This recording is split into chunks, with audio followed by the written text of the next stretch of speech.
previous question, we could amend the rule to save the right of every socialism is to silence all opposition.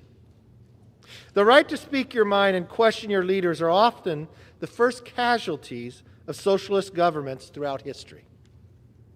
Not far behind are other important freedoms, including the right to defend yourself and the right to earn a living, which are impossible to protect without the freedom of speech. Our Constitution lists the freedom of speech as its very first freedom. And for our founding fathers, the reason was self-evident. As Benjamin Franklin once said, without freedom of thought, there can be no such thing as wisdom, and no such thing as public liberty without freedom of speech.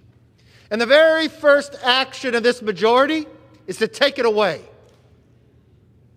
From the very beginning of this institution, we had a motion to recommit, to protect the minority. If you listen to Benjamin Franklin, tell me how the 117th Congress can have any wisdom or any public liberty or any freedom because you deny us speech. Benjamin Franklin was right then and he's right now.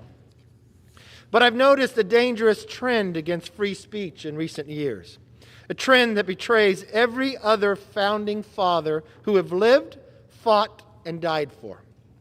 It began in our schools on college campuses, where our students are taught the absurd notion that free speech is about privilege and power and not open debate and rational deliberation. Then it jumped to the mainstream media and social media giants who use their power to protect their liberal friends and censure conservatives, including during the last election and throughout the pandemic. And now with today's vote, that same socialist idea have found their way onto the floor and into the rules of the U.S. House of Representatives, which will shape every law this chamber tries to make in the next 2 years. Taking the same idea that the socialist governments had taken before. The fear that you might lose be based on an idea, take their voice away. Whose voices are those? The constituents of millions of Americans. These changes will stop American voices from being heard, primarily by revoking the motion to recommit, the minority's long-term right to offer the last amendment to legislation. I see my good friend, the majority leader across the aisle, the majority leader. For 8 years, never once was it ever debated that we would deny the minority the right to an amendment on a bill. Never once. I know the majority leader will stand up later and say, well, this has been changed time and again, only by Democrats. Constitutionalist. I know he believes in this body, but he cannot believe about taking this away. Why would you want to take it away? Are your constituents better than somebody else's? To again quote Ben Franklin, free speech is a necessary tool for exposing and keeping in check narrow thoughts and narrow men. That is what the MTR is all about. For our constituents, taking it away means freedom of speech is silenced and good ideas are stifled. While House Democrats have slowly chipped away at this right in the past, today's vote truly represents the nuclear option. It will prove once and for all who is truly an institutionalist in this body. Is it no wonder that your majority is so thin? Was the speaker vote too close?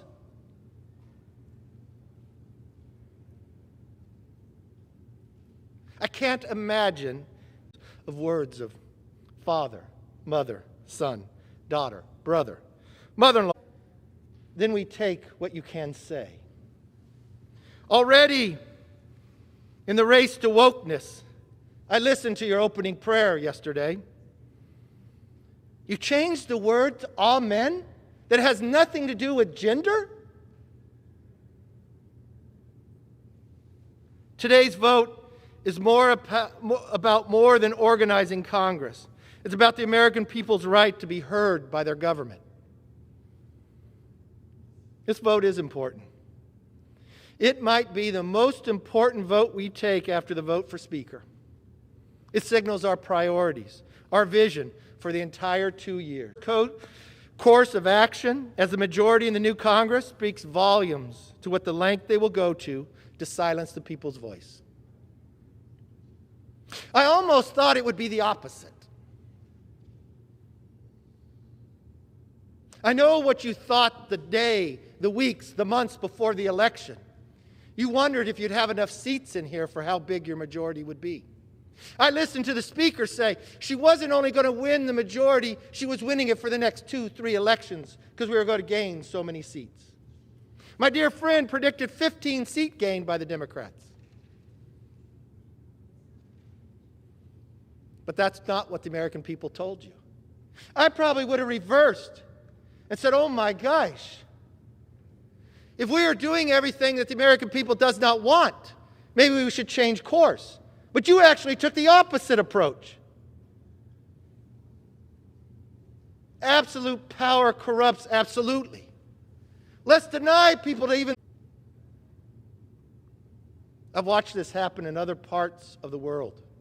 But I never thought in the fundamental belief of the very First Amendment of America, you will be the slim majority that took it away.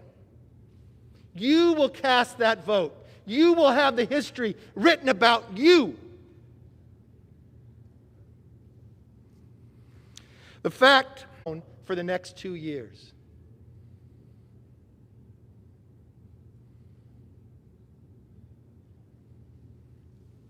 The political and moral stakes are high, and the American people know it. If censorship replaces open debate on this floor, serious deliberation of the most important issues confronting our country will become impossible. More importantly, Congress will continue to waste time on unnecessary distractions that have nothing to do with the needs of the American people. This damage will be immediate and long-lasting. But Republicans will never give up our right to fully represent our constituents, voices here in Washington. Democrats' small thinking may limit how we can do what's right for our constituents, but it won't stop us from doing what's needed. Maybe we need a little history in modern history ever won in 1994.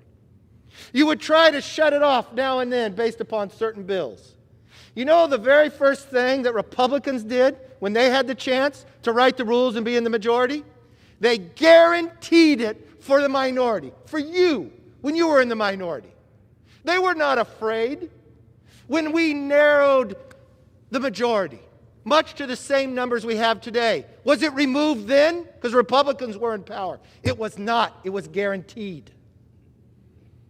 My good friend was here during that time. The Speaker served during that time.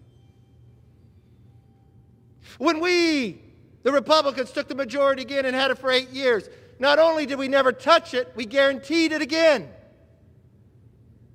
You've been in power for 2.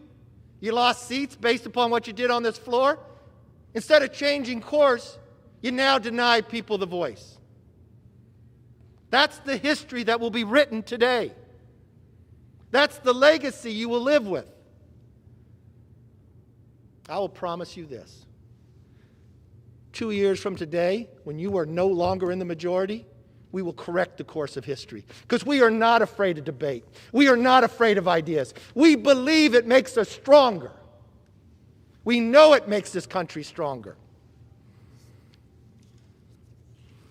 This choice will shape everything we do in the next 2 years and beyond. We have big challenges. We're going to have to work together, but you deny us, you're going to have a hard time working with us. Madam Speaker, you and I travel a lot back to our districts. We fly off about issues. I've watched you work across the aisle on some of the biggest issues, even when you were not in the majority. I want you to think one moment, Madam Speaker. What if those constituents you talk to, and you say you'll bring their voice to the floor, that you are going to be denied that? You never were denied that when you were in the minority. But I just ask every member of this body, before you cast this vote, you may think a tough vote goes away. Oh, no, it won't. I will make you this promise. You have given me the passion to fight harder for my constituents. You have given me the passion to find a better opportunity for more of their voices to be heard. And you have given me the passion to win back the denied. And they might not be my constituents. They may be the voices of your constituents. Because it's the right thing to do that has been here the entire time this body has been here. Everybody in this body knows it is wrong, but you feel you can grip power a little harder. You can feel you can hold on to it a little stronger. I will tell you this. The power of free speech is so much stronger than the power of somebody trying to grip and hold on to the majority. With that, I yield back and strongly urge defeat of the previous question. The chair will remind all members, Mr. Minority Leader, the chair will remind all members of Rule 17(1)(a), which says a member, delegate, or resident